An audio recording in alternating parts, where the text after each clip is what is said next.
Les médicaments antihypertenseurs sont utilisés pour traiter l'hypertension artérielle, une maladie qui touche des millions de personnes dans le monde. L'idée derrière ces médicaments, c'est de baisser la pression artérielle et au vu de la multitude de classes pharmacologiques qui existent, il est intéressant d'en faire une fiche. Pour commencer, on va parler des bêta-bloquants, mais avant ça, il faut faire des petits rappels sur le système nerveux autonome, plus particulièrement sur le système nerveux sympathique. Cette partie du système nerveux s'active au moment où il y a une alerte, au moment où il y a potentiel danger, et va sécréter de l'adrénaline. Il s'agit d'un neuromédiateur, c'est-à-dire un messager chimique qui va ordonner aux organes de répondre à cette situation d'urgence. Par exemple, il va se fixer sur les récepteurs du cœur pour lui dire « active-toi, augmente ta force de contraction et augmente ton rythme cardiaque, il va y avoir besoin d'oxygène pour tous les autres organes. » Ces récepteurs d'ailleurs lui sont spécifiques, c'est-à-dire que uniquement l'adrénaline et quelques molécules qui lui ressemblent peuvent se fixer sur ces récepteurs. Et ces récepteurs, il y en a deux types, les récepteurs alpha et les récepteurs bêta. Et même à l'intérieur de ces récepteurs bêta, il y en a deux types, deux sous-types, les récepteurs bêta 1 et les récepteurs bêta 2. On va s'attarder plus spécifiquement sur ces récepteurs bêta en question et étudier leur position dans l'organisme. Il y en a, comme on a dit juste avant, sur le cœur, il s'agit là de récepteurs bêta 1, et il y en a sur les vaisseaux et les poumons, il s'agit là de récepteurs bêta 2. Et lorsque l'adrénaline se fixe sur ces récepteurs, sur le cœur, il va y avoir, comme on a dit, une tachycardie, une augmentation de la force de contraction, qui est du coup le résultat de la liaison entre l'adrénaline et les récepteurs bêta 1. Sur les vaisseaux, il va y avoir une vasodilatation, et sur les poumons, il va y avoir une bronchodilatation. Dans ce dernier cas, il s'agit d'apporter un maximum d'oxygène aux organes effecteurs pour répondre à la situation d'urgence. Donc ça, c'est ce qui se passe physiologiquement. C'est-à-dire, on a une situation d'urgence, le corps sécrète de l'adrénaline qui va se fixer sur le récepteur bêta 1, bêta 2, avec du coup une répercussion sur les organes de l'homéostasie afin d'optimiser l'énergie pour répondre à une situation de fuite ou de confrontation. Mais on peut utiliser ces voies physiologiques pour exercer une action sur la pression artérielle en bloquant l'accès de l'adrénaline aux récepteurs, en particulier le récepteur bêta 1. Et là, on va étudier la première classe de médicaments de l'hypertension, c'est-à-dire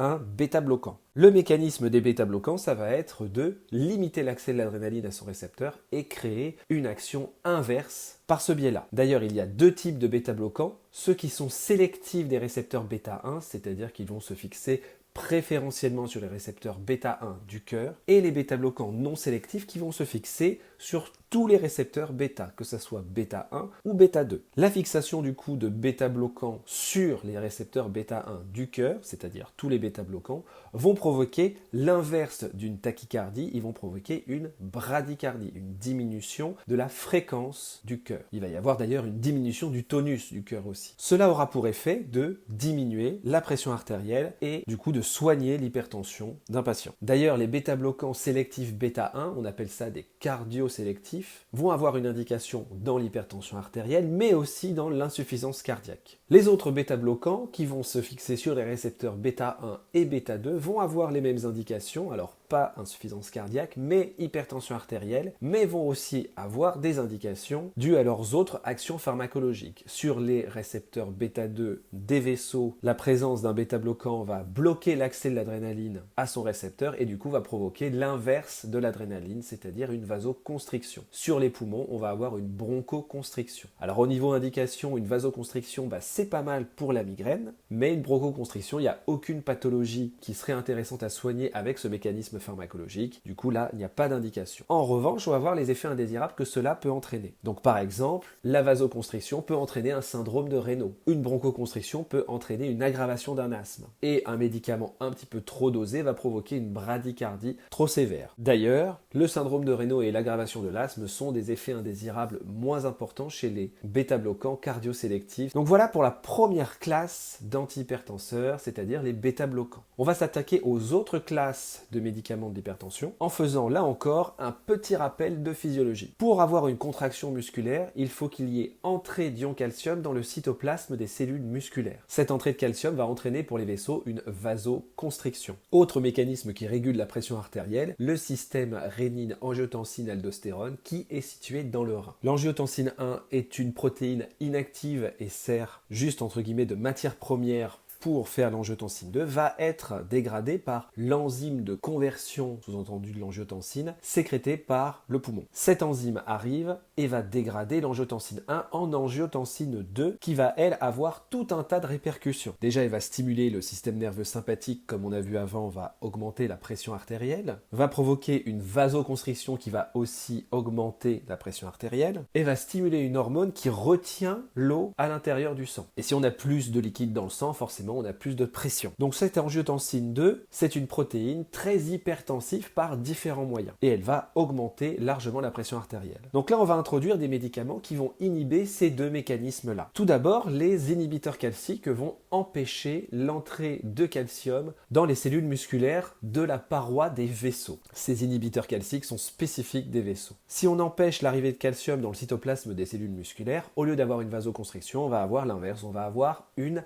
vasodilatation. Si les vaisseaux se vasodilatent, se relâchent, il va y avoir moins de pression à l'intérieur du compartiment sanguin et on va pouvoir diminuer la pression artérielle en ce sens, d'où son indication dans l'HTA. Problème, des vaisseaux qui se relâchent, c'est synonyme de liquide qui va contaminer les compartiments autres que sanguins d'eau, ce qui fait des œdèmes particulièrement des membres inférieurs, mais aussi des bouffées de chaleur qui correspondent du coup à des vasodilatations de la face et des symptômes qui sont connus pour faire ça. Aussi, si les vaisseaux se relâchent, le liquide du compartiment sanguin va se retrouver plus en bas qu'en haut et on risque de faire de l'hypotension orthostatique. Concernant le deuxième système, il y a deux possibilités de médicaments. Les inhibiteurs de l'enzyme de conversion, les IEC, qui vont arrêter la dégradation de l'angiotensine 1 en angiotensine 2. Il y aura donc moins d'angiotensine 2 et du coup une diminution de la pression artérielle. D'où son indication dans l'hypertension artérielle, alors il y a aussi l'insuffisance cardiaque. Le problème c'est que les IEC entraînent des effets indésirables de toux sèche persistante et d'hyperkaliémie. N'apparaissent pas aussi sur la fiche les sartans, du coup, qui sont des antagonistes des récepteurs à l'angiotensine 2, c'est-à-dire que ces médicaments vont empêcher l'angiotensine 2 d'atteindre ces récepteurs et de faire tout ce qu'on a dit avant, entraînant du coup une diminution de la pression artérielle. On change de classe médicamenteuse et on va arriver sur les diurétiques. Pour cela encore, on va faire des petits rappels de physiologie. Les diurétiques agissent sur le rein, donc on va faire un rein avec les substrats sur lesquels il agit. Il y a deux substrats, il y a deux ions sur lesquels il agit, c'est le potassium, K+, et le sodium, Na+. Il se trouve que le sodium sert à réguler la quantité d'eau dans le sang et dans le corps tout entier finalement. En gros, là où il y a du sodium, il va y avoir de l'eau. Et si on a une perte de sodium, on aura une perte d'eau en même temps. Donc le rein, son activité, ça va être de faire fuiter le sodium et les déchets accessoirement. En entraînant de l'eau, cette eau va aller dans la vessie qui va être évacuée au moment de la miction, on appelle ça. Les diurétiques sont donc des médicaments qui vont favoriser l'excrétion de sodium pour diminuer la quantité d'eau dans le sang et dans le corps tout entier. La diminution de la quantité d'eau va s'accompagner d'une diminution forcément de la pression. S'il y a moins d'eau, il y a moins de pression, ce qui lui confère une indication dans l'hypertension artérielle aussi. Mais en plus, il peut y avoir une indication dans certains œdèmes en diminuant la quantité d'eau dans le corps tout entier d'une manière générale. Les diurétiques peuvent être divisés en deux catégories. Ceux qui agissent sur le potassium et le sodium en même temps, ils agissent tous sur le sodium, mais ils peuvent agir aussi sur le potassium, entraînant de ce fait une fuite de potassium, donc une hypokaliémie. Dans le sang, il va y avoir moins de potassium, ça va tout partir dans les urines. Et certains ont une action que sur le sodium, et ce seront des médicaments hyperkaliémiants. Ils vont retenir le potassium à l'intérieur du sang, du coup ça va augmenter la quantité de potassium dans le sang. Ça en tout cas, c'est des effets secondaires potentiels qui peuvent apparaître et poser quelques petits soucis. Voilà donc une vue d'ensemble de la plupart des antihypertenseurs, il manque juste les sartans, mais cette fiche donne un bon aperçu global du mécanisme d'action des antihypertenseurs.